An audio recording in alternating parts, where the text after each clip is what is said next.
엔비디아가 마진을 국가가 뺏어가고 보잉 비행기 수백 대가 정치적 협상으로 강제 매각되는 시대. 2026년 5월 베이징 정상회담은 우리가 알던 자유무역의 종말을 선포하는 자리가 될 것입니다.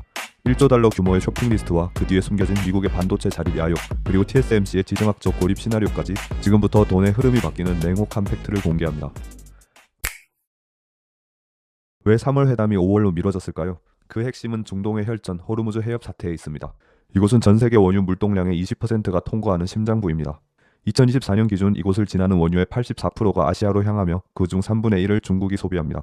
미국 트럼프 행정부의 이란 해상 봉쇄로 이란 GDP의 13%에 달하는 450억 달러 규모의 원유 수출길이 막혔고, 글로벌 해운사들의 전쟁 위험 보험료는 0.125%에서 최대 0.4%까지 폭등했습니다. 유조선 한 척당 수십만 달러의 추가 비용이 발생하고 있는 상황입니다. 트럼프에게 이번 회담은 에너지 물가를 잡아 지지율을 방어할 마지막 기회입니다. 반면 시진핑에게 이 위기는 미국을 압박할 완벽한 카드입니다. 중국은 유엔 해양법 협약 제38조를 근거로 미국의 봉쇄를 정글의 법칙이라 비난하며 이란을 외교적으로 제어할 수 있는 중재자임을 과시하고 있습니다. 즉 5월의 베이징은 단순히 물건을 사고 파는 시장이 아니라 중동의 기름을 매개로 양국이 생존을 걸고 벌이는 에너지 헤게모니의 정점입니다. 구독자 여러분은 이 회담이 연기된 2개월 동안 유가와 해운주가 어떻게 춤을 췄는지 복귀하셔야 합니다. 지난 2025년 10월 부산에서 열린 정상회담의 합의사항은 사실 시한부 진통제였습니다. CSIS의 차이나 파워 프로젝트가 전문가 79명을 조사한 결과는 싸늘합니다. 응답자의 100%가 중국이 미국을 파트너로 보지 않는다고 답했고, 절반은 적대국으로 규정했습니다. 특히 77%는 중국이 대만 정책에서 미국의 양보를 기대하는 치명적 오판을 할 수 있다고 경고하고 있습니다. 법적 리스크도 한계치입니다. 트럼프는 글로벌 관세를 위해 국제긴급경제권한법을 썼지만 연방 대법원에서 무효 판결을 받았습니다. 이제 백악관은 1974년 무역법 제122조를 통해 최대 15%의 관세를 부과하려 합니다. 하지만 제122조는 심각한 국제수지 적자 발생 시 최대 150일 동안만 수입을 제한할 수 있는 긴급조치일 뿐입니다.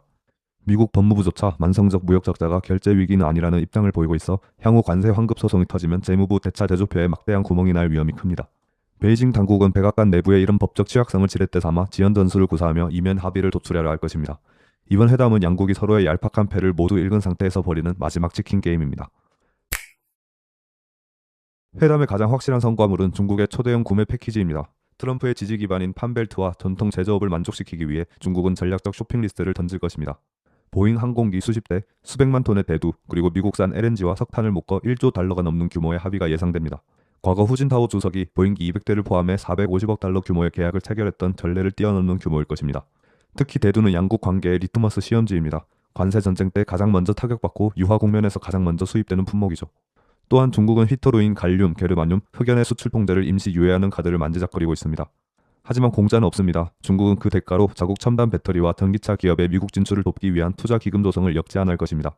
미 관료들은 중국의 운영 통제권 행사를 협상 불가로 못 받고 있어 전통 산업 수혜는 확실해 보이지만 신경제 분야의 타결은 난항이 예상됩니다. 1조 달러라는 숫자 뒤에 숨겨진 에너지 식량 안보의 상호 인질 관계를 읽으셔야 합니다. 중국이 가장 절박하게 요구할 의제는 반도체 수출 통제 완화와 대만 문제입니다. 2025년 12월 트럼프 행정부가 대만에 111억 달러 규모의 무기 판매를 단행했을 때 베이징은 심각한 분노를 표출했습니다. 시진핑은 미국의 자기 억제를 강력히 요구하겠지만 미국이 AI 패권의 열쇠인 반도체 공급망 안보를 포기할 가능성은 사실상 제로에 가깝습니다. CSIS의 설문에 따르면 전문가의 77%가 중국의 오판을 경계하고 있습니다. 미국은 대만 TSMC를 보호하는 대신 기술을 미국 본토로 빨아들이는 중이며 상무부의 엔티티 리스트 해제 요구 역시 거부할 것입니다. 결국 대만 의제는 격렬한 외교적 수사 속에서도 평행선을 달릴 것이며 미국의 기술 제재는 근본적 해제가 아닌 특정 비핵심 부품에 대한 제한적 라이선스 발급 수준에서 멈출 전망입니다. 시장은 화해라는 단어에 열광하겠지만 실질적으로 기술과 안보 부문의 레드라인은 더욱 선명해질 것입니다. 투자자들은 이 간극에서 오는 실망 매물을 주의해야 합니다. 여기서 우리는 미국의 반도체 독립이라는 냉혹한 시나리오를 봐야 합니다. 미국은 자립하지 못한 유일한 분야인 첨단 제조를 위해 인텔을 국가대표 챔피언으로 밀어붙이고 있습니다. 칩스 법의 천문학적 보조금은 인텔을 살리는 데 집중됩니다. 반면 대만 TSMC에 대해서는 묘한 태도를 보입니다. 겉으로는 동맹이지만 지정학적 리스크를 명분으로 최첨단 공정과 수율 노하우를 미국 본토로 이전하도록 강요하고 있습니다. 일각에서는 미국이 인텔의 부활을 위해 TSMC의 지정학적 고립을 어느 정도 방관하거나 이용한다는 시각도 존재합니다. 인텔이 아직 수율과 양산 능력에서 TSMC를 따라오지 못하는 것은 팩트입니다. 하지만 미국은 언젠가 반도체 자립에 성공한다면 대만을 지켜야 할 경제적 명분이 크게 줄어드는 상황을 설계하고 있습니다. 즉 TSMC의 절대적 독점력을 해체해 미국의 외교적 부담을 덜어내려는 의도적인 스탠스입니다. 중국은 이를 파고들어 미국과 대만 사이의 균열을 노릴 것입니다. 이번 회담에서 반도체 공급망 안보가 합의되지 않는 진짜 이유는 바로 이 패권의 동상이몽 때문입니다. 이번 회담의 본질적 의미는 시장 경제 원리에 기반한 자유무역 시대의 종말입니다. 이제 양국 정부가 특정 산업의 수출입 물량과 가격을 직접 통제하는 관리 무역이 뉴노멀이 되었습니다. USTR 대표 제이미슨 그리어가 추진하는 무역위원회 모델은 일종의 물물 교환 기구입니다. 정치인들이 협상 테이블에서 어느 기업의 물건을 얼마나 살지 결정하는 것이죠. 이는 엔비디아와 같은 혁신 기업에게는 재앙입니다. 기술로 창출한 이윤 중 상당 부분이 수출 라이선스 비용이나 규제 준수 비용 명목으로 정부에 흡수되는 전략적 지대 추구 현상이 고착화되고 있기 때문입니다.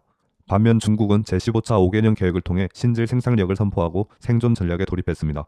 하드웨어가 막히자 컴퓨팅 자원의 활용 효율을 극단적으로 높이는 플랫폼을 구축하고 베이징 내 스타트업의 AI 컴퓨팅 파워를 무상 지원하며 기술 자립에 베팅하고 있습니다. 국가가 시장을 대체하는 이 기조는 투자자들에게 과거와 전혀 다른 밸류에이션 모델을 요구하고 있습니다. 이제 구체적인 종목으로 들어가 보죠. 관리 무역 시대의 최대 수혜자는 양국의 구매 장부에 이름이 확실히 적힌 기업들입니다. 가장 확실한 정답지는 보잉입니다. 과거 200대 수주 사례가 재현될 경우 품질 논란에도 불구하고 강력한 수주 모멘텀이 발생할 것입니다. 전 세계 건설 및 광산 장비를 선도하며 512억 달러의 수주 잔고를 유지 중인 캐터필러도 필수입니다.